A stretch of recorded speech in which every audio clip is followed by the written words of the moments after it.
तेरी गलियों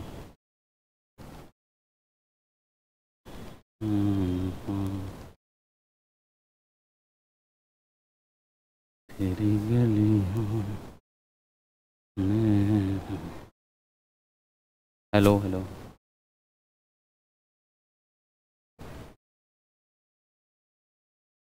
चालू है ना? ठीक है ना, क्लासरूम का साउंड कोई ज़रूरत नहीं है, हमरे साउंड गुजने लगता है।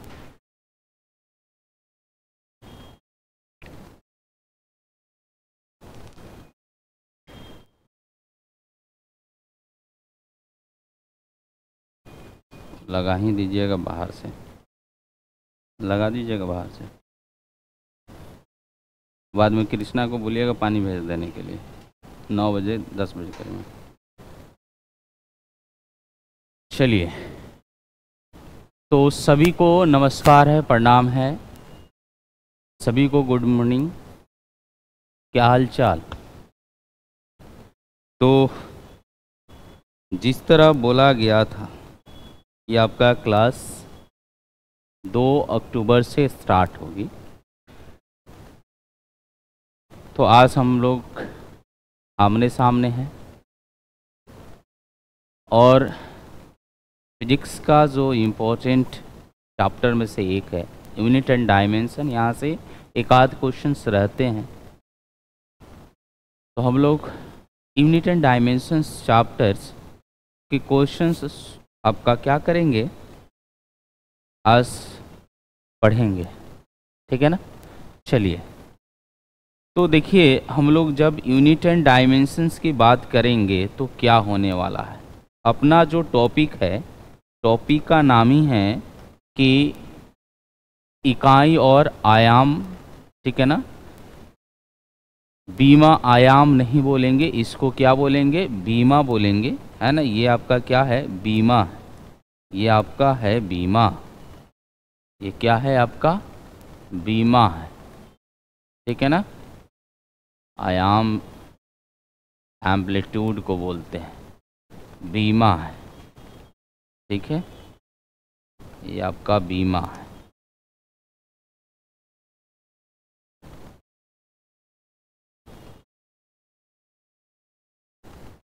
बीमा, ठीक है?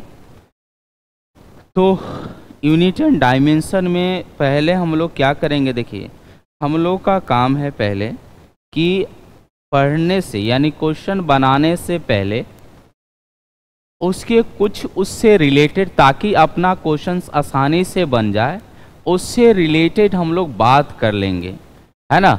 यानी कि जब भी जिस यूनिट की क्लासेस शुरू होंगी, जिस चैप्टर की क्लासेस शुरू होंगी, उसमें हम लोग क्या करेंगे कि उसके रिलेटेड जो उसमें फार्मूला यूज होने वाले हैं, ठीक है ना, उसमें जो टर्म्स यूज होने वाले हैं, उसकी हल्की हम लोग क्या करेंगे, डिस्कशन कर लेंगे, ताकि आपका कहीं से कोई प्रॉब्लम ना हो। प्रॉब्लम नहीं होने का मतलब क्या है कि अगर आप क्वेश्चन सोल्व किए हैं या कर रहे हैं तो दिक्कत नहीं होनी चाहिए, ठीक है ना? चलिए, तो हम लोग अब स्टार्ट करते हैं। जब भी आप फिजिक्स पढ़ने जाइएगा मेरे भाई, तो सबसे पहला टर्म है कि आखिर फिजिकल क्वांटिटी की बात करते हैं। फिजिकल क्वांटिटी, फिजिकल क्वांटिटी की बात कर, देखिए यहाँ से ये जो आपका चैप्टर है, एक आध क्वेश्चन रहता ही रहता है।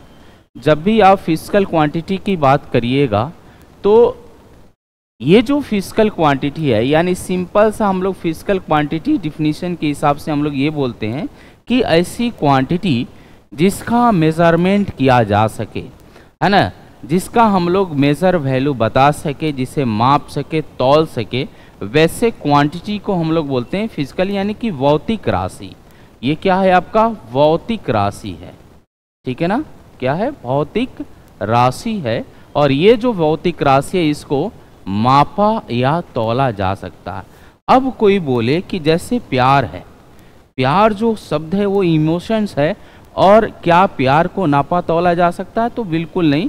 आप ये नहीं बोलिएगा कि मैं 5 किलोमीटर का प्यार करता हूँ, आप ये नहीं बोलिएगा कि मैं 50 केजी का प्यार करता हूँ, क्योंकि उसको माप नहीं सकते हैं।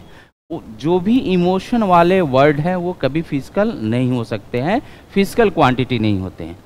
अब फिजिकल क्वांटिटी को डिनोट करने के लिए आपके पास एक टर्म आता है, ये जो आपका फिजिकल क्वांटिटी है ये क्या होगा, एन इंटू यू से डिनोट किया जाता है।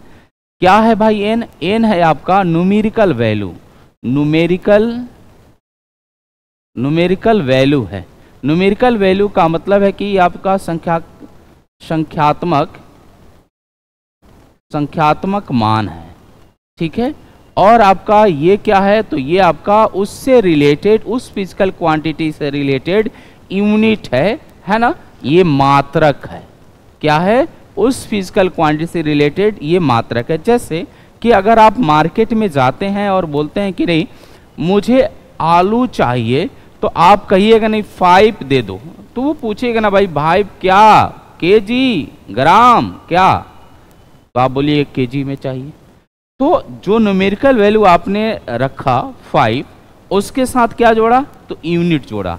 यानी कहने का मतलब ये है कि जब भी आप बात करते हैं न्यूमेरिकल वैल्यू के साथ साथ यूनिट का, तो फिजिकल क्वांटिटी को डिनोट कर। लेकिन एक और शब्द होता है यहाँ पे, डायरेक्शन जो है ना, डायरेक्शन मैं छोड़ रहा हूं, लेकिन ये डायरेक्शन कभी रहता है और कभी नहीं रहता। यानी फिजिकल क्वांटिटी को डिफाइन करने के लिए मिनिमम 2 टर्म की जरूरत होगी। एक टर्म कौन सा है, तो आपका यूनिट और numerical value, unit numerical value, और तीसरा टर्म आता है डायरेक्शन। तो डायरेक्शन किसी में हो भी सकता है और किसी में नहीं भी हो सकता है, और उसी बिहा पे हम लोग पढ़ते हैं कौन सा, वेक्टर और स्केलर, ठीक है ना। उसी बिहा पे हम लोग क्या बोलते हैं, वेक्टर और स्केलर। जो भी स्केलर क्वांटिटी होंगे उसके बाद मैग्नीट्यूड और न्यूमेरिकल वैल्यू होगा, यानी कि आपका जो यूनिट होगा, है ना, और न्यूमेरिकल वैल्यू होगा, मैग्नीट्यूड होगा, ठीक है ना। तो ये 2 होगा किसके लिए, स्केलर के लिए, और वेक्टर के लिए 3 होगा, मैग्नीट्यूड, यूनिट, और क्या हो जाएगा आपका, तो डायरेक्शन। ये आपका 3 होगा, ठीक है ना। तो यहाँ पे आपका क्या होगा, न्यूमेरिकल वैल्यू। मेरे भाई अगर मैं ये बात करूं, तो ये जो न्यूमेरिकल वैल्यू लिख रहा है ना, ये आपका क्या होता है, कांस्टेंट होता है। यानी यहाँ से एक क्वेश्चन बनता है कि ये जो न्यूमेरिकल वैल्यू है ये डायरेक्टली प्रोपोर्शनल होगा 1/u का, या u जो है ना ये डायरेक्टली प्रोपोर्शनल होगा n का। यहां से एक क्वेश्चन बनता है, ठीक है ना। तो ये फिजिकल क्वांटिटी को इस टर्म में हम लोग रिप्रेजेंट करते हैं। हाँ, डायरेक्शन कभी लेते हैं, डायरेक्शन तब लेते हैं जब हम लोग वेक्टर क्वांटिटी का जिक्र करते हैं। किसके जिक्र करते हैं, वेक्टर क्वांटिटी का जिक्र करते हैं। तो इसका मतलब कि मैं डायरेक्शन को लूंगा। अगर वेक्टर क्वांटिटी का जिक्र नहीं हो रहा है तो डायरेक्शन को नहीं लिया जाएगा। ये आपका क्या हो गया, फिजिकल क्वांटिटी। अब यहां से एक और टर्म बनता है भाई, फिजिकल क्वांटिटी जो है इसको हम लोग 2 बिहाफ पे बांटते हैं। बोलिएगा वो कौन कौन सा है सर, तो 2 बिहाफ क्या है कि on the measurement, on the, या यूनिट बोल सकता हूं, ऑन दी आपका यूनिट एंड मेजरमेंट के बिहाफ पे, ठीक है। यानी आप बोल सकते हैं on the basis of unit and measurement, यानी कि मात्रक तथा मापन के आधार पर, और एक आपका बिहाफ होता on the basis of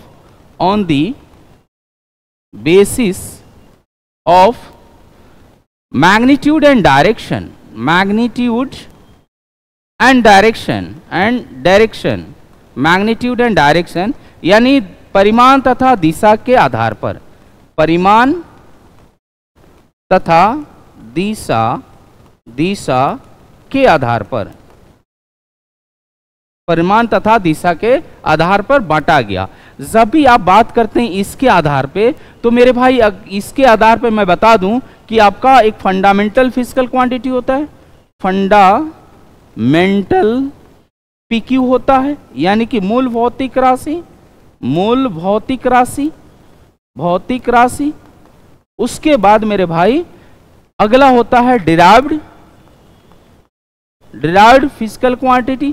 physical quantity को मैं PQ लिखता हूं तो PQ लिख देता हूं। ये क्या हो जाएगा आपका व्युत्पन्न भौतिक राशि और मेरे भाई तीसरा जो कि बाद में बनाया गया, तीसरा क्या है, बाद में बनाया गया जो सप्लीमेंट्री फिजिकल क्वांटिटी होता है। सप्लीमेंट्री PQ होता है, जैसे इसको हम लोग पूरक भौतिक राशि के नाम से जानते हैं, भौतिक राशि के नाम से जानते हैं।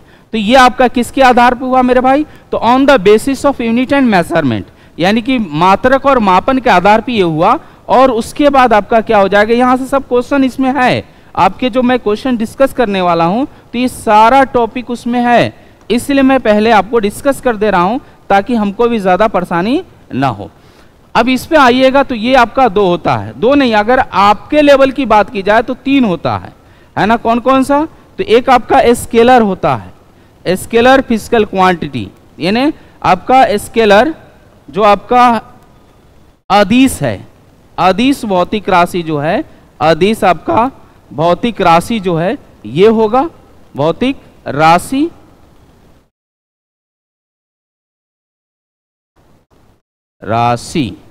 अदिश भौतिक राशि। दूसरा आपका होगा वेक्टर, ठीक है ना। कौन सा क्लास है, तो इसमें नहीं चलेगा, 10 से 11 तो फिजिक्स चलता है इसमें।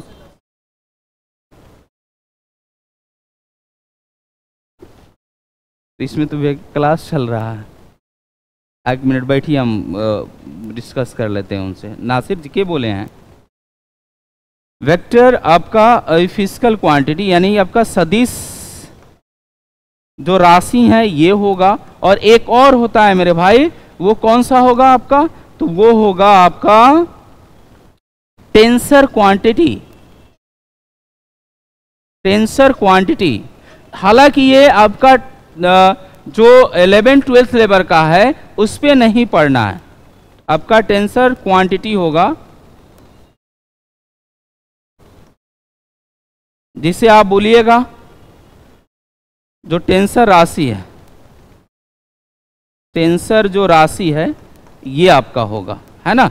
इतना आपका है, ये चीज इसमें है, यानी कि मेजरमेंट के बिहाफ पे फंडामेंटल फिजिकल क्वांटिटी, डिराइव्ड हो गया, सप्लीमेंट्री हो गया, ये 3 रहता है। 3 में से एक आपसे पूछेगा, कोई एक फिजिकल क्वांटिटी देगा और आपसे पूछेगा कि बताइए ये जो गिवन राशियां हैं, इस राशियां में फंडामेंटल कौन सा है, यानी मूल भौतिक राशि कौन सा है, ये आपसे पूछा जा सकता है। या दिया रहेगा कि ये जो राशियां हैं ये इसमें से आपका कौन सा डिराइव्ड है, और दिया रहेगा ये राशियां इसमें कौन सा सप्लीमेंट्री है। तो मैं इसका काम अभी तमाम करता हूं, फंडामेंटल, डिराइव्ड और सप्लीमेंट्री का। जब भी हम लोग यहां पे देख लीजिए, अगर मैं बात करता हूं किसकी, तो डिराइव्ड फंडामेंटल की,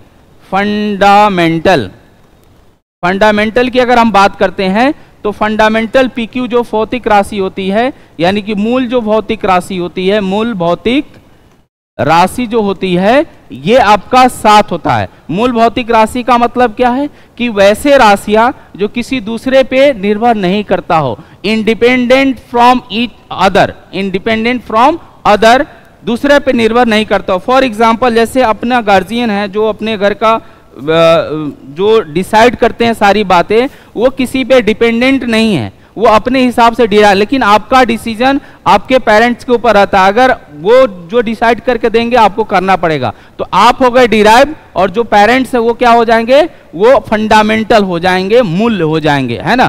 तो यहाँ पे क्या हो जाएगा, फंडामेंटल आपका 7 होता है। कौन कौन सा, तो आप यहाँ पे बात करिएगा मास का, मास हो गया। उसके बाद आप बात करिएगा लेंथ का, लेंथ हो गया। उसके बाद आप बात करिएगा टाइम का, तो ये टाइम हो गया। उसके बाद आप बात करिएगा चौथा नंबर में टेम्परेचर का, टेम्परेचर हो गया। 5th नंबर में बात करिएगा तो ये आपका हो जाएगा करंट। लेकिन आप लोगों से क्वेश्चन है कि आखिर करंट जो है वो चार्ज पे डिपेंड करता है, तो चार्ज को फंडामेंटल में क्यों नहीं रखा गया। करंट करंट हो गया। उसके बाद 6 नंबर है लुमिनस इंटेंसिटी, लुमिनस इंटेंसिटी, ज्योति तीव्रता,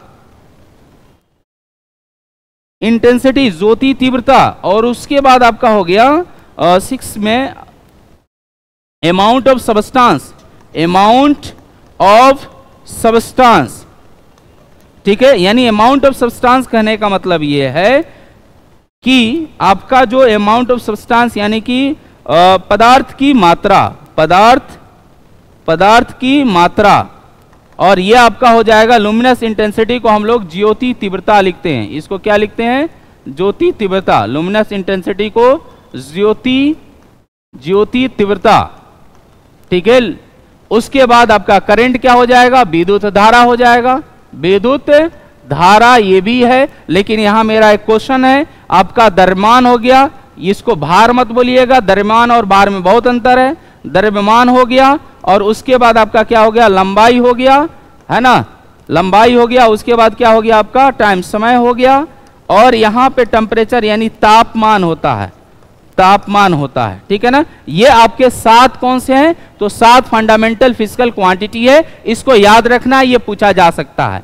उसके बाद आपका 2 सप्लीमेंट्री क्वांटिटी होते हैं। कितने होते हैं? 2 सप्लीमेंट्री क्वांटिटी होते हैं। एक आपका plane angle, plane angle, plane angle का मतलब है समतल कोण, समतल कोण हो जाएगा। और दूसरा है आपका सॉलिड एंगल, सॉलिड एंगल। जैसे कि आप आइसक्रीम खाते हो तो जो गोला वाला आइसक्रीम होता है, कोन वाला, और कोन के अंदर जो आपका एंगल बना रहता है वो सॉलिड एंगल है। तो सॉलिड एंगल को डिराइव करने के लिए ऐसा कोई भी फंडामेंटल नहीं बनाया गया था। प्लेन एंगल को डिराइव करने के लिए ऐसा कोई फंडामेंटल नहीं बनाया गया था, और ये किसी दूसरे पे डिपेंड नहीं करता है, तो इसलिए इसको सप्लीमेंट्री में रखा गया। तो सॉलिड एंगल होगा, है ना। यानी आप ये बोल सकते हैं सॉलिड एंगल को ठोस कोण, ठोस कोण होगा। ये इतने आपके हैं। अब यहां से आपके क्वेश्चंस इससे पूछे जाएंगे, इससे आधारित पूछे जाएंगे। और ये जो आपका स्केलर और वेक्टर है, जो आगे आपका टॉपिक आएगा स्केलर और वेक्टर का कंसेप्ट आएगा, तो मैं वहां स्केलर और वेक्टर क्या कर दूंगा? डिस्कस कर दूंगा। आपका क्लियर हो जाएगा, आपका बेड़ा पार हो जाएगा, ठीक है ना। तो यहां से आपका फिजिकल क्वांटिटी से ये रिलेटेड पूरे क्वेश्चंस पूछे जाएंगे। जी हाँ मेरे भाई। उसी तरह अगर मैं यूनिट की बात करूं तो यूनिट क्या होगा? तो यूनिट आपका क्या है कि किसी चीज को आप मेजरमेंट आप करते हैं तो उसको यूनिट के टर्म में लिखना पड़ता है। और यहाँ पे जब भी हम लोग यूनिट की बात करेंगे तो एक स्टैंडर्ड है जिसे हम लोग कंपेयर करते हैं। जैसे लेंथ का एक स्टैंडर्ड लिखा गया कि मीटर है, लेंथ का स्टैंडर्ड क्या है? मीटर है। तो मीटर अपना क्या हो गया? लेंथ के लिए हो गया। अगर केजी आपका मास का, द्रव्यमान का अगर स्टैंडर्ड की बात की जाए तो द्रव्यमान का स्टैंडर्ड क्या हो जाएगा? तो केजी एक किलोग्राम है तो उसको किलोग्राम में लिया गया। तो जिस तरह आपका 7 फंडामेंटल फिजिकल क्वांटिटी है, उसी तरह आपका 7 यूनिट भी है। फंडामेंटल जो यूनिट है वो 7 है। और आपका 2 क्या है? 2 डिराइव्ड यूनिट। जो प्लेन एंगल है उसको रेडियन में, और जो सॉलिड एंगल है उसको स्ट्रेडियन में मेजर करते हैं। प्लेन एंगल को रेडियन और सॉलिड एंगल को क्या? स्ट्रेडियन में मेजर करते हैं। तो ये आपका यूनिट हो जाएगा प्लेन एंगल का रेडियन और सॉलिड एंगल का स्ट्रेडियन। आप बोलोगे नहीं सर हम लोग थीटा पढ़े हैं, आप बोलिएगा ना कि सर थीटा पढ़े हैं। नहीं, हम लोग जब फिजिक्स की बात करेंगे तो वहां पे थीटा नहीं करेंगे, वहां पे रेडियन और स्ट्रेडियन। जैसे कि आपके दिमाग में ये बात चल रहा होगा कौन सा? सर्कुलर मोशन का। तो सर्कुलर मोशन में अगर डिस्प्लेसमेंट की बात करें, है ना, अगर वेलोसिटी की बात करें, एंगुलर वेलोसिटी की, है ना, कोणीय वेग की बात हो तो कोणीय वेग को हम लोग रेडियन पर सेकंड लिखते हैं, थीटा पर सेकंड नहीं लिखते हैं, ठीक है ना। तो रेडियन पर सेकंड हम लोग लिखते हैं क्योंकि इसका रेडियन हो जाएगा, इसका स्ट्रेडियन हो जाएगा, है ना। ये आपका क्या हो जाएगा? पूरे फिजिकल क्वांटिटी के रिलेटेड और मात्रा के रिलेटेड ये सारे टर्म हैं, ठीक है। अगला जो है, जब भी हम लोग बात करेंगे किसका? तो डायमेंशन का। डायमेंशन यानी बीमा। बीमा की अगर बात होती है ना, तो बीमा का मतलब ही होता है सिंपल सा, अगर देखा जाए, बहुत बड़ा डिफिनीशन मैं नहीं बताने वाला हूं, छोटा सा आप डिफिनीशन जान लीजिए कि फंडामेंटल क्वांटिटी के पावर्स को, फंडामेंटल क्वांटिटी के पावर्स को, ठीक है ना, जो फंडामेंटल जो मूल भौतिक राशियां हैं उसके जो घात होते हैं, मूल भौतिक राशि के जो घात होते हैं उसी को डायमेंशन बोला जाता है, बीमा बोला जाता है। जैसे अगर मैं यहां लिखूं power of fundamental physical quantity, ये बीमा क्या है, तो power of fundamental physical quantity P Q, यानी कि आप ये बोल सकते हैं कि मूल भौतिक राशि के घात को हम लोग क्या बोलते हैं, बीमा बोलेंगे। सिंपल सा, ज्यादा माथा पेची नहीं करना है। जब ये हम लोग मूल भौतिक राशि को घात बोल रहे हैं, इसका मतलब कि आप बोलिएगा सर मूल भौतिक राशि तो आपने 7 लिखाया, लेकिन हम लोग अभी यहां 3 ही पढ़ेंगे, फिर आगे चल के और उसमें जोड़ेंगे। जैसे कि आप बात करते हैं मास का, है ना, मास हो गया, उसके बाद लेंथ हो गया, उसके बाद आपका क्या हो जाएगा, टाइम हो जाएगा। जब मास की बात करिएगा यानी द्रव्यमान की बात हो रही है, और लेंथ की अगर बात यानी लंबाई की बात हो रही है, उसके बाद अगर टाइम की बात करते हैं यानी समय की बात हो रही है, तो यहां से देखिए मैं सिखा दूंगा कैसे बनाया जाता है। मास यानी इसको m से डायमेंशन के लिए, इसको किससे, l से डायमेंशन के लिए, इसको किससे, तो आप ये बोल सकते हैं इसे t से डिनोट करते हैं। मात्रक से डिनोट नहीं किया जाता है, मात्रक से डिनोट नहीं किया जा सकता है, किससे, MLT से डिनोट किया जाता है। यानी कि ये जो पहला लेटर है, पहला लेटर के जो कैपिटल है, क्योंकि कोई भी लेटर आप लिखिएगा तो पहला कैपिटल भी लिखा जाता है, तो पहला कैपिटल लेटर है और इसी से हम लोग M, L और T डिनोट करते हैं। अब ये करेंगे तो इसका मतलब इस पे कुछ पावर होगा। जैसे मैं मान लेता हूं पावर क्या है, इसका पावर x है, इसका पावर y है, इसका पावर क्या है, इसका पावर आप मान लीजिए z है। तो यहां पे आप लिख सकते हैं कि x, y and z are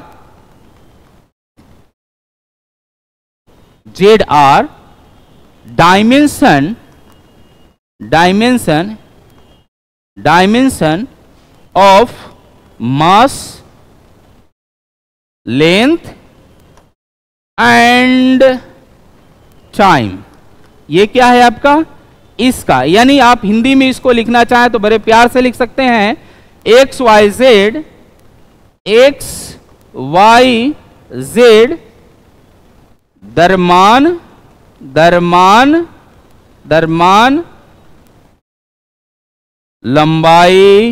लंबाई तथा समय का बीमा है, ठीक है ना। अब इसका एप्लीकेशन हम लोग कैसे करेंगे देख लीजिए। जैसे मान लीजिए एक छोटा सा मैं टर्म की बात करता हूं।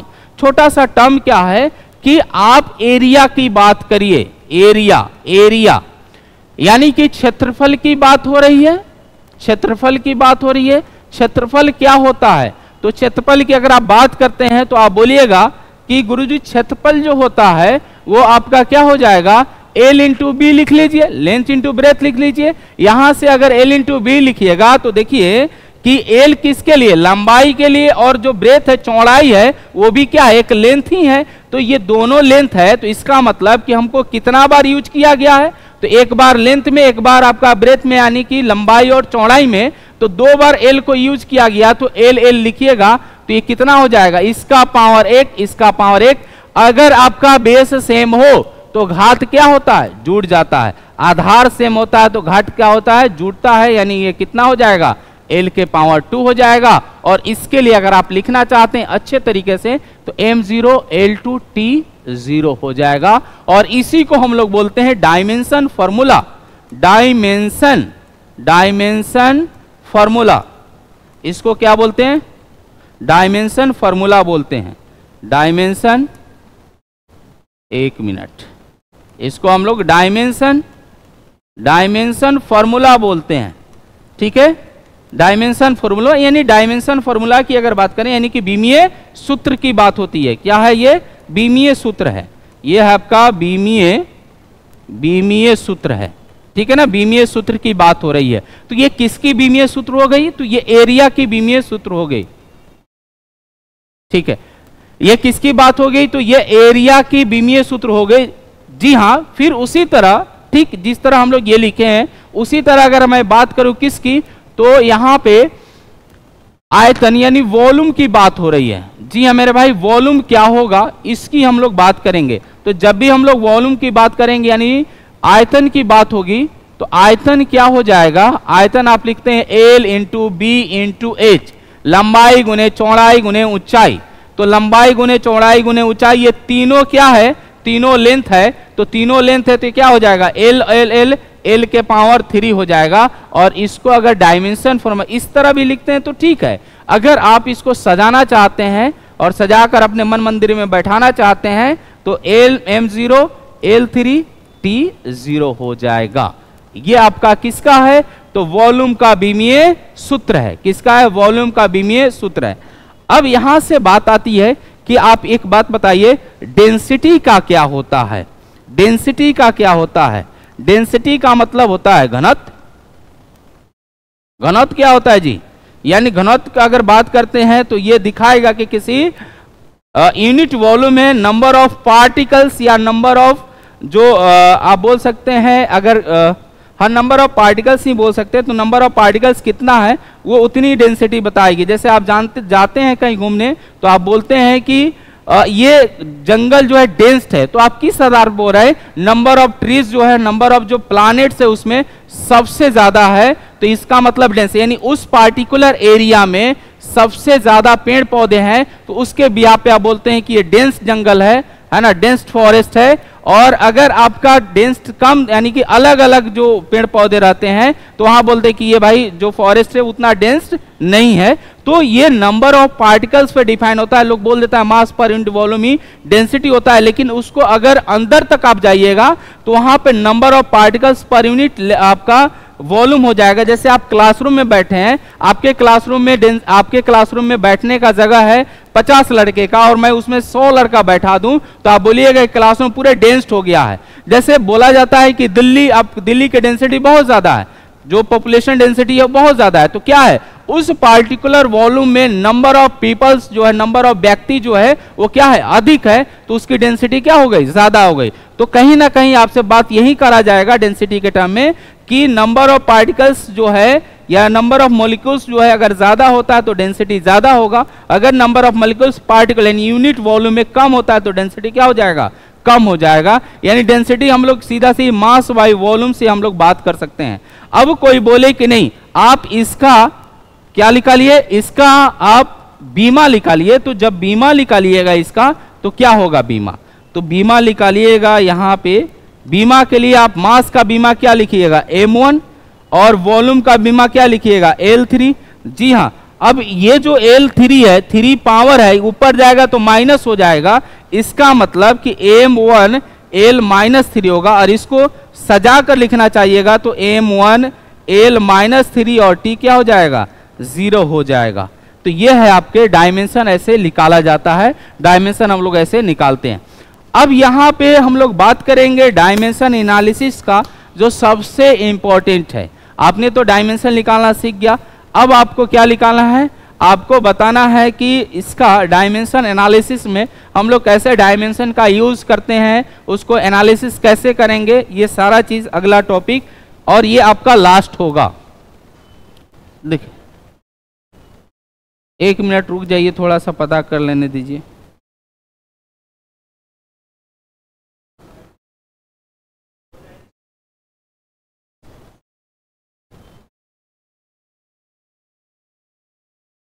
आप किस क्लास के लिए हैं?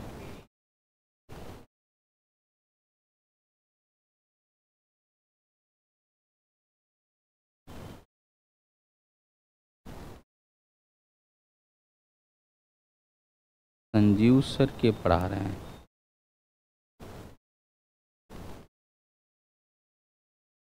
कॉमन पेपर ये क्या लिख के दिया है? 1 मिनट, आप लोग थोड़ा सा रुक जाइए, जो इसमें देखना है आप लोग देखिए तब तक।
लिखा हुआ है।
चलिए, तो हम लोग बात करेंगे कि डायमेंशन एनालिसिस क्या होगा। आप लोगों को लग रहा होगा कि सर क्या क्या पढ़ा रहे हैं, क्या क्या बता रहे हैं, तो आप ही लोग के काम की चीज़ बता दे रहे हैं क्योंकि आप लोग को दिक्कत ना हो, है ना।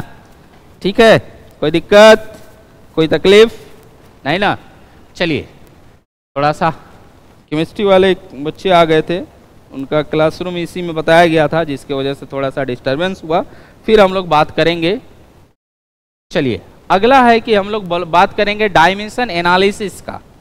देखिए, सबसे पहली बात की जाए डायमेंशन एनालिसिस में, डायमेंशन एनालिसिस, ठीक है। डायमेंशन एनालिसिस यानी विश्लेषण करेंगे हम लोग, बीमा का विश्लेषण होगा, एनालिसिस किया जाएगा। ये बीमा का विश्लेषण है, बीमा विश्लेषण। विश्लेषण अगर हम लोग करते हैं, बीमा विश्लेषण करते हैं तो क्या क्या होगा। जब भी हम लोग बीमा विश्लेषण की बात करेंगे तो देखिए, बीमा के आधार पर आप फॉर्मूला को डिराइव कर सकते हैं। बीमा के आधार पर आप फॉर्मूला को क्या कर सकते हैं, डिराइव कर सकते हैं, यानी फॉर्मूला आप बता सकते हैं, बना सकते हैं अगर आपको गिवन हो तो। दूसरी बात, आप ये बता सकते हैं कि इसका रिलेशन सही है या गलत है ना। अगर मैं कोई फॉर्मूला लिखूं तो ये डायमेंशनल फॉर्मूला गलत है या सही है, ये चीज आप बता सकते हैं। यानी डायमेंशनल कहने का मतलब ये है कि आप ये बोल सकते हैं कि ये जो फॉर्मूला है ये डायमेंशन के बिहार पे गलत है या सही है। अच्छा, उसके बाद आप ये भी बता सकते हैं कि ये इसका यूनिट कन्वर्जन क्या होगा। तीन चीज मैंने बोला, एक यूनिट कन्वर्जन की बातें हुई, एक आपको ये बातें हुई कि to derive relation between physical quantity, यानी कि भौतिक राशियां के बीच संबंध बताना, और तीसरा कि आपको ये बताना कि ये जो भौतिक राशि दी गई है इसका ये दो डायमेंशनली ये जो फॉर्मूला दिया गया है ये डायमेंशनली करेक्ट है कि नहीं है, ये आपसे पता किया जाएगा। ठीक है ना। अब बात है कि इसमें डायमेंशन एनालिसिस में ये चीज पढ़ने से पहले कुछ टर्में होती है जो कि डायमेंशन लेस होती है। डायमेंशन लेस होने का मतलब क्या है कि आपका जो क्वांटिटी है, जो कुछ टर्म दिया जाता है वो डायमेंशन लेस होता है। जैसे कि डायमेंशन लेस क्वांटिटी, ये पढ़ने से पहले थोड़ा सा एक टॉपिक हम लोग और देख लेते हैं। क्या डायमेंशन लेस कहाँ कहाँ होता है। डायमेंशन लेस का मतलब यानी बीमा रहित। बीमा रहित क्या होता है ये आपको जाननी है। बीमा रहित है ना, डायमेंशन लेस जो होगा है ना, बीमा रहित होगा। बीमा रहित में पहला अगर मैं बात करूं, पहला टर्म है आपका एंगुलर डिस्प्लेसमेंट। एंगुलर डिस्प्लेसमेंट ये भी पूछा जाता है, डिस्प्लेसमेंट। ठीक है ना, एंगुलर डिस्प्लेसमेंट। यहां से मैं कहानी शुरू करूंगा डायमेंशन एनालिसिस का। एंगुलर डिस्प्लेसमेंट जो है यहाँ पे क्या हो जाएगा, ये आपका एंगुलर डिस्प्लेसमेंट जिसे आप बोलिएगा कोणीय विस्थापन, कोणीय विस्थापन। देखिए मैं सारा कुछ क्लियर कर दूंगा आधे पौन घंटे में, ठीक है ना, आप लोग कोई दिक्कत नहीं होने वाला है। एक दिन बाद डिस्कशन होगा, कोई दिक्कत नहीं है, मुझे कोई तकलीफ नहीं है, मुझे आप लोगों का सिलेक्शन दिलवाना है ना, तो जो बन पड़े मैं करूंगा आपके लिए, ठीक है। तो कोणीय विस्थापन, कोणीय विस्थापन यानी आप ये बोलिएगा कोणीय विस्थापन क्या होता है, जब पार्टिकल्स किसी सर्कुलर पाथ पे चलता है तो एक पाथ ट्रेस करता है। मान लीजिए कि ये आपका सर्कुलर पाथ है और पार्टिकल यहां चलना शुरू किया, यहां से क्या किया भाई, चलना शुरू किया। जी हाँ चलेगा, बिल्कुल चलेगा भाई, काहे नहीं चलेगा, है ना। ये थोड़े है कि ना चलता हो, ये चलबे करता हो। तो ये कैसे चल रहा है, मान लीजिए ऐसे चला, यहां से यहां तक आया, ठीक है ना। तो कितना ये थीटा एंगल यानी कि थीटा डिस्प्लेसमेंट ट्रेस किया, है ना, यहां से थीटा चला, कितना चला होगा आपका ये डिस्प्लेसमेंट, मैं मान लेता हूं ए से बी चला, है ना। तो जब इस ए से बी चल गया है तो इसका मतलब कुछ ना कुछ डिस्टेंस चला होगा। मान लेते हैं इस छोटे से डिस्टेंस का मैं x मान लेता हूं, और ये आपका रेडियस होगा, जिस सर्कुलर पाथ पे चल रहा है उसका रेडियस होगा। तो इसका मतलब कि अगर आप लिखते हैं x, ये जो x है x equal to R theta होता है, यानी theta equal to R by क्या हो जाएगा, सॉरी x बाई आर हो जाएगा ये आपका। अब मेरे भाई यहां पे देखा जाए तो देखिए ये जो आपका x है ये भी डिस्टेंस है और जो रेडियस है ये भी डिस्टेंस है। तो डिस्टेंस अपॉन डिस्टेंस, इसका लिखिएगा तो L1 और इसका लिखिएगा तो, इसका अगर डायमेंशन की बात करते हैं तो L1 और इसके डायमेंशन की बात करते हैं तो L1, और दोनों के अगर हम लोग एक साथ कंबाइंड करके देखें तो ये ऊपर जाएगा तो L0 होगा, यहाँ M0 और T0। इस फॉर्म में डायमेंशन लेस होता है, इस फॉर्म में क्या होता है, डायमेंशन लेस होता है। तो ये आपका क्या हो गया, डायमेंशन लेस। उसके बाद अगर अब यहां पे जो ट्रिगोमेट्री रेशियो है, जो ट्रिगोमेट्री रेशियो जिससे आप डरते हैं कि इसकी वैल्यू कहां क्या होगी, है ना, वो भी मैं बताऊंगा आने वाले क्लासेज में कैसे हम लोग वैल्यू माइंड में सेटअप कर लेंगे, है ना। लेकिन जब ट्रिगोमेट्री रेशियो की बात करते हैं तो यहां पे आप लिखिएगा टी रेशियो की अगर बात करते हैं तो ये पहला है जिसे हम लोग रखेंगे और यहां फंसाता है। कैसे फंसाएगा देख लीजिएगा। टी रेशियो की अगर बातें होंगी तो टी रेशियो क्या हो जाएगा, देखिए जब भी टी रेशियो की बात करिएगा तो उस कंडीशन में आप लिखिएगा साइन और यहां थीटा लिखिएगा, यहां कॉस लिखिएगा, यहां थीटा लिखिएगा, यहां आप टैन लिखिएगा और यहां क्या लिखिएगा, थीटा। और इसके व्युत्क्रम जो है, व्युत्क्रम क्या, कॉसेक, यहां पे लिखिएगा थीटा, यहां पे क्या लिखिएगा, सेक लिखिएगा और यहां लिखिएगा थीटा, और यहां पे कॉट लिखिएगा और यहां लिखिएगा थीटा। ये जो डॉटेड डॉटेड मैं लिखा हूं, ये जो मैं डॉटेड डॉटेड लिखा हूं, ये सारे थीटा यानी इसकी जगह है, सारा इसकी जगह है, और ये आप जान रहे हैं क्या है, डायमेंशन लेस है। यहां पे ये सारे जो जगह आपको दिख रहा है ये सारा जगह किसका है, थीटा का है। यहां भी थीटा है, यहां भी थीटा है, यहां भी थीटा है, यहां भी थीटा है, यहां भी थीटा है और यहां भी थीटा है। तो इस केस में ये सारे क्या होंगे, ये जो बीच वाले टर्म है सबको मैं एक जगह लिख रहा हूं, ये सारे क्या होंगे, ये सारे डायमेंशन लेस होंगे, डायमेंशन लेस होंगे। बोलिएगा गुरुजी कैसे, तो देखिए ये डायमेंशन लेस हो गए। अब इसके एग्जाम्पल की अगर मैं बात कर दूं तो एक दो एग्जाम्पल मैं दिखा देता हूं। जैसे आपसे लिखा रहे साइन v बाई टी लिखा रहे, v क्या है आपका, वेलोसिटी है, v क्या है, वेलोसिटी है, और t क्या है, टाइम है। v क्या है, वेलोसिटी है, t टाइम है। तो यहां पे अब आपसे पूछेगा, या ये भी तो पूछ सकता है कि यहां पे यहां मान लीजिए मैं बीटा लिख देता हूं, तो डायमेंशन ऑफ बीटा क्या होगा, आपसे ये पूछा जाएगा डायमेंशन ऑफ बीटा। ध्यान रखिएगा ये जो वैल्यू है ये पूरे वैल्यू यानी आपका बीटा b बाई टी का जो डायमेंशन होता है ये आप मान लीजिए 1 है। क्योंकि दूसरा पॉइंट, क्योंकि मैं ये क्यों लिख रहा हूं, ये दूसरे पॉइंट में देख लीजिए, जितने भी न्यूमेरिकल वैल्यू होते हैं, जितने भी न्यूमेरिकल वैल्यू होते हैं वो डायमेंशन लेस होते हैं। All numerical value are dimensionless, all numerical value are dimensionless, dimensionless यानी कि सभी संख्यात्मक मान जो होता है बीमा रहित होता है, सभी संख्यात्मक मान जो है बीमा रहित होता है, बीमा रहित होता है। ठीक है ना, ये इतना आपको डिटेल्स में मैं जा रहा हूं और ये चीज आपके दिमाग में एक भी क्वेश्चन से नहीं छूटना चाहिए। ये आपका हो गया। यहां से अगर आप निकालना चाहते हैं तो क्या हो जाएगा, beta is equal to T by V लिखिएगा। टी का डायमेंशन आपका क्या हो जाएगा, T1 हो जाएगा। v का डायमेंशन, वेलोसिटी क्या होता है, तो वेलोसिटी को लिखते हैं displacement per unit time, displacement per unit time यानी डिस्प्लेसमेंट लेंथ को बता रहा है और टाइम आपका t को बता रहा है, यानी कि आप L बाई टी लिखिएगा तो यहाँ L1 t माइनस 1 हो जाएगा मेरे भाई।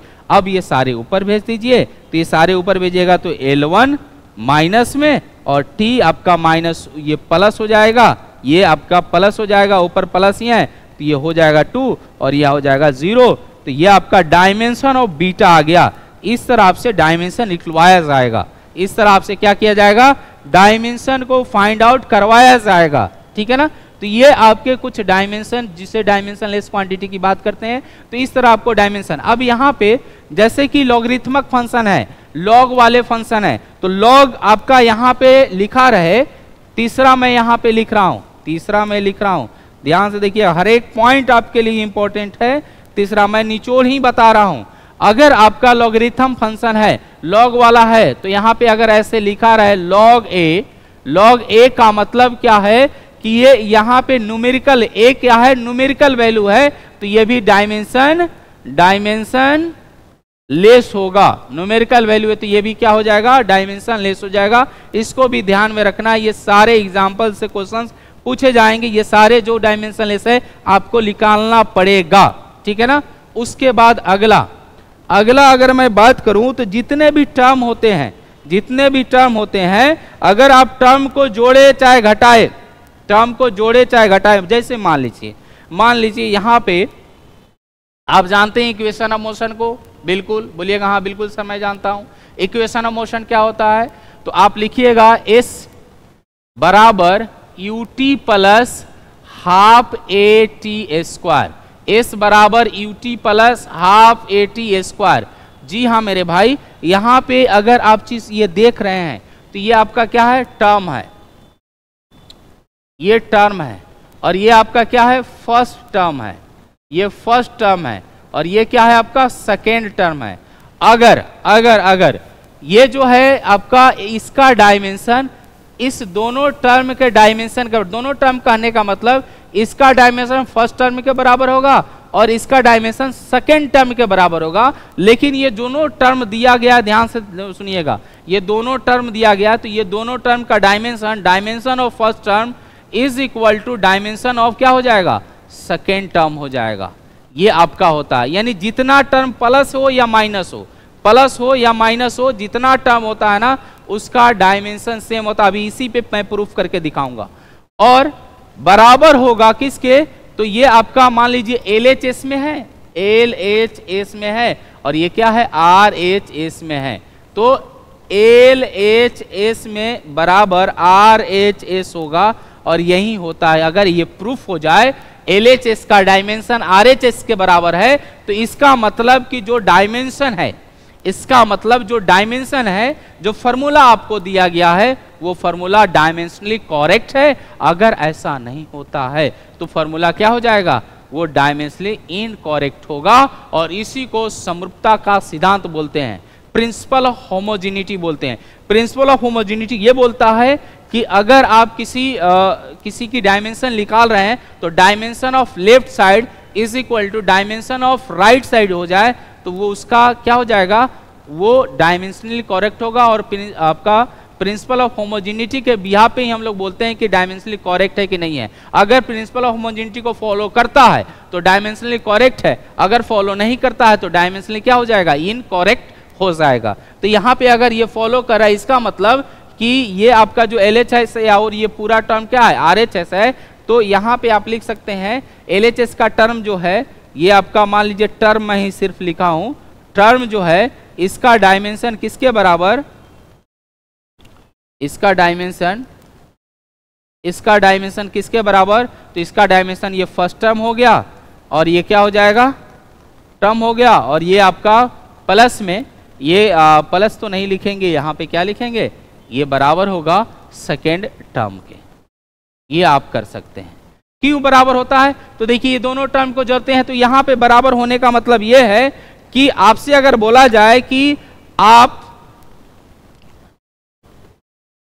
वेलोसिटी में एक्सेलरेशन को जोड़ सकते हैं क्या, तो बिल्कुल बोलिएगा नहीं।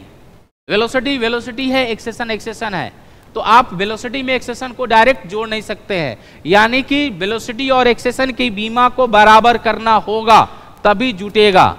आप मास को लेंथ के साथ जोड़ नहीं सकते हैं, मास है, लेंथ है, तो मास और लेंथ को आप नहीं जोड़ सकते, लेकिन दोनों को क्या करना पड़ेगा, बराबर करना पड़ेगा, तभी जाके आपका क्या होगा, मास और लेंथ जुटेगा, अन्यथा नहीं जुटेगा। ठीक है, कोई दिक्कत।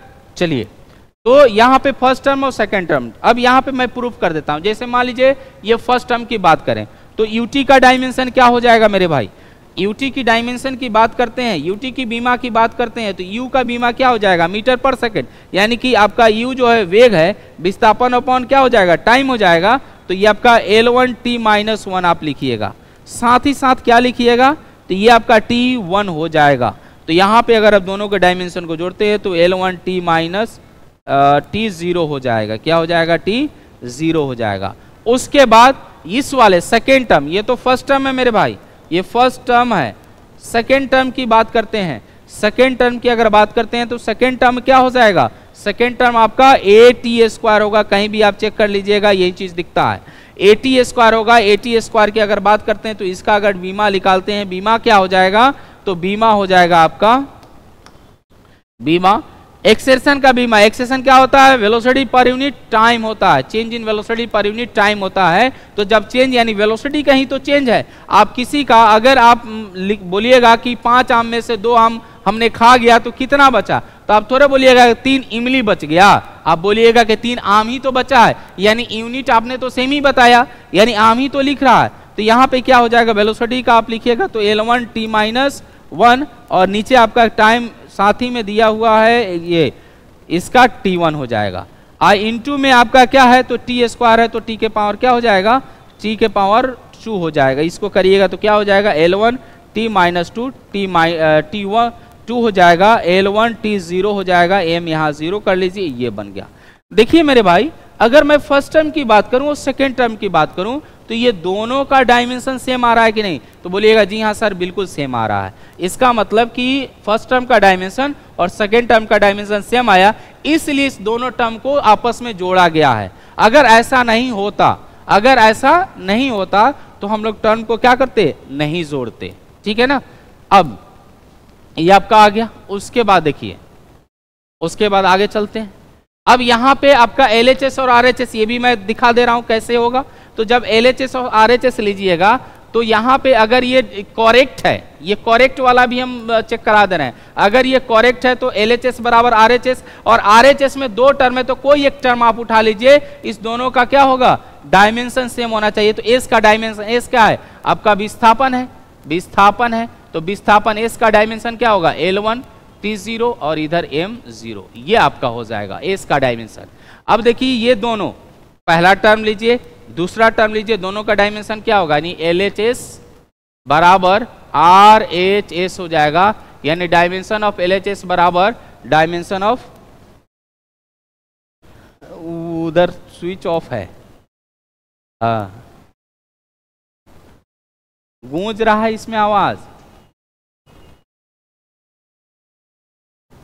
LHS बराबर क्या हो जाएगा, RHS हो जाएगा। ठीक है, तो ये क्या है आपका, ये है आपका समरूपता के सिद्धांत के हिसाब पर ये जो आपका दिया गया है ये क्या है, करेक्ट है, यानी हम लोग इसी को बोलेंगे समरूपता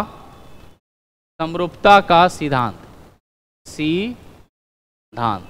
समरूपता का सिद्धांत इसको बोलते हैं। और ये आपका क्या हो गया, बराबर हो गया। इसी पे हम लोग आगे चल के क्वेश्चन करेंगे, ठीक है ना, यहां तक कोई दिक्कत। चलिए अब अगला है आपका, जैसे इसका एक एग्जाम्पल मैं लेकर बताता हूं। जैसे यहाँ पे सरल लोलक है यानी सिंपल पेंडुलम की बात करते हैं, तो ये आपका सिंपल पेंडुलम है, इसका टाइम पीरियड क्या होता है तो मुझे नहीं पता, मैं डायरेक्ट यहाँ फॉर्मूला लिखता हूँ, t equal to 1/2 pi under root l by g, यही होता है जी, या 2 pi under root l by g होता है, ठीक है ना, 2 pi under root l by g होता है, लिख लीजिए कोई भी formula, t equal to 2 pi under root l by g. ये मैं सही लिखा हूं या गलत लिखा हूं, डायमेंशनली सही लिखा हूं या गलत लिखा हूं, चेक कर रहा है कि ये फॉर्मूला जो है डायमेंशनली करेक्ट है या इनकरेक्ट है, इसको आपको चेक करके बताना है। तो इसको चेक करने का मतलब है कि आप सिंपल क्या लिखिएगा, LHS का डायमेंशन बराबर होगा डायमेंशन ऑफ RHS। अगर समरूपता के सिद्धांत के हिसाब पे अगर ऐसा उतर जाता है तो हम लोग बोल सकते हैं क्या है, ये डायमेंशनली करेक्ट है या आपका क्या हो जाएगा, डायमेंशनली इनकरेक्ट है अगर बराबर नहीं होता है। तो हम लोग LHS की बात करेंगे, तो यहाँ टाइम का है, तो LHS में डायमेंशन क्या हो जाएगा, देखिए ये सब बता रहे हैं, ध्यान में रखिएगा, ये सारा यूज होने वाला है आपके जो टेस्ट डिस्कशन है, जो डिस्कशन होगा। LHS क्या हो जाएगा, T यहाँ पे दिया हुआ है तो T0 नहीं और T1 M0, और यहाँ पे मैं थोड़ा सा लिख देता हूँ M0 L0 T1 हो जाएगा। उसके बाद अगर मैं RHS की बात करूं, किसकी बात करूं, RHS की बात करूं, RHS की बात करूं, तो RHS में क्या अंडर रूट एल बाई जी है, तो अंडर रूट एल बाई जी अगर लिखते हैं तो क्या हो जाएगा, L का 1 हो जाएगा। आज G कितना होता है, G तो एक्सेलरेशन है, एक्सेशन ड्यू टू ग्रेविटी है ना, एक्सेशन ड्यू टू ग्रेविटी है, तो हम लोग एक्सेशन ड्यू टू यानी गुरुत्वीय त्वरण जिसे हम लोग बोलते हैं, तो ये गुरुत्वीय त्वरण है, और गुरुत्वीय त्वरण का जो डायमेंशन होता है वही एक्सेशन का ही डायमेंशन होगा, तो ये क्या हो जाएगा L1 T-2, ये ऊपर जाएगा, तो ये आपका होगा L1 T आपका L-1 T2 हो जाएगा, ये आपका कैंसिल आउट होगा, अंडर रूट क्या हो जाएगा T2 हो जाएगा, और यहां से निकालिएगा तो T1 आ जाएगा रूट में से। तो इसका मतलब कि LHS बराबर क्या है, RHS है, तो डायमेंशनली क्या हो गया, ये डायमेंशनली क्या है, करेक्ट है, यानी कि ये जो बीमा के हिसाब से सही है, करेक्ट, करंट में लिखा हूं करेक्ट होगा, डायमेंशनली क्या हो जाएगा, करेक्ट हो जाएगा। चलिए यहां तक समझ में आया। दो और है, अभी मैं करा रहा हूं दोनों को, है ना। चलिए दूसरा क्या है, दूसरा आपको कोई फॉर्मूला बनाना है, क्या बनाना है, कोई फॉर्मूला बनाना है, कोई डायमेंशन के फॉर्मूले को बनाना है, यानी संबंध स्थापित करना है। तो दूसरा है आपका संबंध स्थापित करने वाला, ठीक है ना, relation to establish the relation between physical quantity, to establish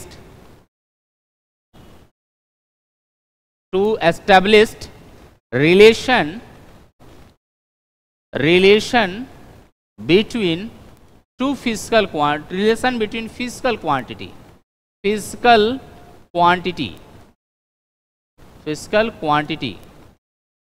ठीक है ना। फिजिकल क्वांटिटी का मतलब क्या है, जब भी हम लोग यहाँ पे ये बात करेंगे कि भौतिक राशि के मध्य संबंध स्थापित, संबंध आप दूसरा संबंध मत समझ लीजिएगा, संबंध स्थापित करना कैसे किया जाएगा, तो यहाँ पे ध्यान दीजिए। जैसे हमने वो वाला फॉर्मूला सिंपल पेंडुलम का लिया, तो यहाँ पे मैं बात करता हूँ, मान लीजिए कोई सिंपल पेंडुलम है, उसी के आधार पर मैं बता दूंगा टाइम पीरियड कैसे निकलेगा।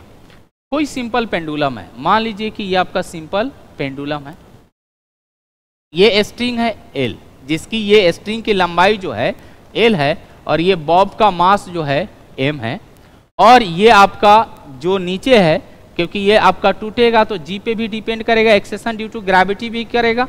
जब ये G पे एक्सेशन ड्यू टू ग्रेविटी भी करेगा, तो इसका मतलब है मेरे भाई कि जो टाइम पीरियड है, ये टाइम पीरियड डायरेक्टली प्रोपोर्शनल है। याद रखिए कि इसमें बहुत सारा क्वेश्चन है, टाइम पीरियड जो है वो डायरेक्टली प्रोपोर्शनल होगा m के पावर मान लीजिए x के, आपका जो एक्सीलरेशन है c, ये मास के पावर x है, एक्सेशन के पावर जो है मान लीजिए y है, और आपका l का पावर जो है ये z है। ये आपको बोला गया कि अगर टाइम की बात करते हैं तो ये इसी पे तो डिपेंड करता है, इसके मास पे, इसके लेंथ पे, और एक्सेशन ड्यू टू ग्रेविटी जो नीचे इसके जिस एक्सेशन से खींचेगा, एक्सेशन से जाएगा, वो आपकी वैल्यू g हो गई। g की वैल्यू क्या होती है मेरे भाई? तो g की वैल्यू होती है 9.81 मीटर पर सेकेंड। इसको कभी कभी आपका 10 मीटर पर सेकेंड स्क्वायर लिख लिया जाता है, और आपका होता है 32 फीट सेकेंड स्क्वायर। ये आप g की वैल्यू आप याद रखिएगा, ये g की वैल्यू है। अब यहां से देखिए, यानी कि अगर मैं यहां पे बात करूं तो t इज इक्वल टू कोई कांस्टेंट होगा k, x के पावर m के पावर x, g के पावर y और l के पावर z होगा। जी हाँ मेरे भाई, अगर आप बात करते हैं तो इसका मतलब कि ये फॉर्मूला अगर बन रहा है तो ये फॉर्मूला सही तब होगा जब दोनों का डायमेंशन क्या हो जाए? दोनों का डायमेंशन एक हो जाए, यानी कि दोनों का डायमेंशन क्या हो जाए? LHS और RHS का डायमेंशन सेम हो। तो मैं लिखता हूं इसका डायमेंशन, अगर मैं लिख रहा हूं M0 L0 T1 हो जाएगा, और साथ ही साथ अगर k ये कांस्टेंट है, इसका डायमेंशन हम लोग क्या लेके 0 लेके चलेंगे, तो इसका क्या हो जाएगा? यहाँ पे m मास आपका 1 होता है, और इसका अगर मैं बात करूं तो x मान लीजिए। उसके बाद इसकी बात करेगा जी एक्सेशन, यानी एक्सेशन का L1T-2, इसका क्या हो जाएगा? y, और l लेंथ है तो l का क्या हो जाएगा? l का आपका क्या हो जाएगा? तो l अगर बात करते हैं तो l आपका 1 होगा, और ये आपका z है। जब मैं इसको तोड़ूंगा तो m के पावर x हो जाएगा, l के पावर y हो जाएगा, t के पावर -2y हो जाएगा, l के पावर z हो जाएगा। जब एक साथ मैं करूंगा तो m x हो जाएगा, आपका क्या हो जाएगा? l y प्लस z हो जाएगा, और t क्या हो जाएगा? -2y हो जाएगा। यहाँ पे m0 L0 T1 है। ये दोनों डायमेंशन अगर आपका करेक्ट होगा यानी LHS का डायमेंशन RHS के डायमेंशन के बराबर होगा, तो इसका मतलब पावर ये जो है डायमेंशन जो है ये बराबर होना चाहिए। तो मास का क्या है? मास की अगर हम बात करते हैं तो x इज इक्वल टू क्या हो जाएगा? x equal to 0, y l क्या है? y plus z is equal to 0, और यहाँ पे -2y इज इक्वल टू क्या है? 1 है। अगर मैं y इक्वल टू लिखूं तो ये क्या हो जाएगा? -1/2 हो जाएगा। क्या हो जाएगा? -1/2 हो जाएगा। और जब मैं इसमें पुट करूंगा तो ये इधर जाएगा, तो z इक्वल टू क्या हो जाएगा? 1/2। अब हम क्या करेंगे? इस फॉर्मूला में पुट कर देंगे, यानी t equal to k, m के पावर x 0 है, l के पावर क्या है? g के पावर क्या है? तो g के पावर है क्या? y कितना है? -1/2, और l का पावर यानी l के पावर z है, तो z है 1/2। यहाँ से t is equal to k, और ये क्या हो जाएगा आपका? यहाँ से देखा जाए तो m हट जाएगा, g कितना है? g आपका है नीचे चल जाएगा, l के पावर 1/2 और g के पावर भी 1/2, और यहाँ से आप जानते हैं पावर 1/2 होता है तो √l/g होता है। अगर t इज इक्वल टू क्या हो जाएगा? k की वैल्यू हम लोग 2π मान लेते हैं, तो √l/g लिखेंगे, और ये आपका क्या हो गया? Time period of simple pendulum. Time period of simple pendulum, यानी कि ये सिंपल पेंडुलम का क्या आ गया? टाइम पीरियड आ गया, है ना। तो देखिए कितने हम लोग अच्छे तरीके से सिंपल पेंडुलम को क्या किए? सिंपल पेंडुलम के जो वैल्यू है, जो फॉर्मूला है, इसको डिराइव कर लिए, और आपके एग्जाम में पूछेगा कि इसका डायमेंशन क्या होगा, तो ये वाला आपका डायमेंशन हो जाएगा m0 g के पावर 1/2, और l के पावर क्या हो जाएगा? l के पावर 1/2 हो जाएगा। ठीक है, टाइम कितना हो गया? 10 बज गया। चलिए उसके बाद अगला है, अगला आप अगर बात करते हैं तो अगला जो टॉपिक है अगर उसकी बात की जाए तो उसमें क्या होगा? उसमें हम लोग यूनिट कन्वर्जन की बात करेंगे, यूनिट कन्वर्जन की, ठीक है ना। जो बीमा जो आपका मात्रक कन्वर्जन है, यानी कि मात्रक को, एक मात्रक को दूसरे मात्रक में बदला जाए, यानी आप जानते हैं कि एक एसआई होता है, सीजीएस होता है, तो आप एसआई से सीजीएस में जाना चाहते हैं या सीजीएस से एसआई में जाना चाहते हैं, तो ये आपका जो है कैसे हम लोग चेंज करेंगे, ठीक है ना। तो यूनिट कन्वर्जन के हिसाब से हम लोग क्या करते हैं, चेंज करते हैं, यानी कि आपका dimension, by the help of dimension we convert one system of unit to another system of unit, ठीक है ना। एक सिस्टम ऑफ यूनिट से दूसरे सिस्टम ऑफ यूनिट में हम लोग क्या करते हैं, कन्वर्ट करते हैं। तो एक सिस्टम ऑफ यूनिट से दूसरे सिस्टम ऑफ यूनिट में कन्वर्ट करेंगे तो उस समय क्या हो जाएगा, उस समय हम लोग डायमेंशन का हेल्प लेंगे। तो जब भी आप बात करिएगा तो यहां पे आप जानते हैं N U is equal to constant होता है, तो यहाँ पे N1 U1 is equal to N2 U2 लिखिएगा, है ना। यहाँ पे आपका क्या हो जाएगा, N1 आपका M1X L1Y और आपका T1Z इज इक्वल टू आपका क्या हो जाएगा N2, और यहां से अगर आप करते हैं तो ये क्या हो जाएगा M2X L2Y और T2Z आप लिखिएगा। और आपको N1 या N2 निकालना है तो आप इसी को, जैसे मान लीजिए N1 निकालना है तो आप क्या लिखिए N2, और ये क्या हो जाएगा, ऊपर जाएगा तो M2X L2Y T2Z divide by M1X L1Y और T1Z हो जाएगा। और यहां से क्या हो जाएगा, अगर आप लिखना चाहते हैं तो M2 बाई M1 इसका क्या हो जाएगा X हो जाएगा, उसके बाद L2 बाई L1 क्या हो जाएगा Y हो जाएगा, और आपका T2 बाई T1 क्या हो जाएगा, आपका Z हो जाएगा। और यहाँ पे N2, अगर आपको N1 निकालना है तो 2 वाला टर्म ऊपर रहेगा, N1 निकालना है तो 2 वाला टर्म ऊपर रहेगा, और N2 निकालना है तो 1 वाला टर्म ऊपर रहेगा। इसका मतलब आप N1 इज इक्वल टू लिख सकते हैं N2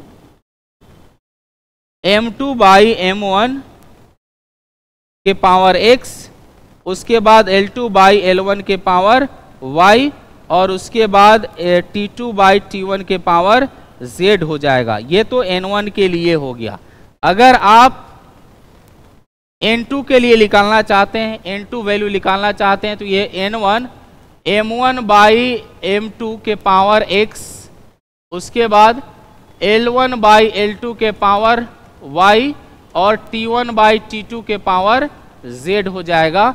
ये आप निकाल सकते हैं और आपका यूनिट एंड डायमेंशन यहाँ पे कंप्लीट होता है। इतने आपके कंसेप्ट थे पूरे यूनिट एंड डायमेंशन में, और इसी कंसेप्ट के बिहार पे आपका सारा क्वेश्चन बन जाएगा। तो हम लोग आगे दूसरे दिन क्वेश्चन पूरे डिस्कस करेंगे, अब कोई बताने की जरूरत नहीं है, ठीक है ना। और क्लास का टाइम भी हो गया है, ठीक है। तो जो द्रोणा बैच से, चाहे जो फिजिक्स पीजीटी बैच से जुड़े हुए हैं, तो उनके लिए तुरंत अब लाइव होगा और अभी ये क्लास ऑफ होगा। बाकी ये पीडीएफ आपका चला जाएगा, ठीक है ना, आप वहाँ से निकाल सकते हैं, ठीक है। बहुत बहुत धन्यवाद आप लोग का।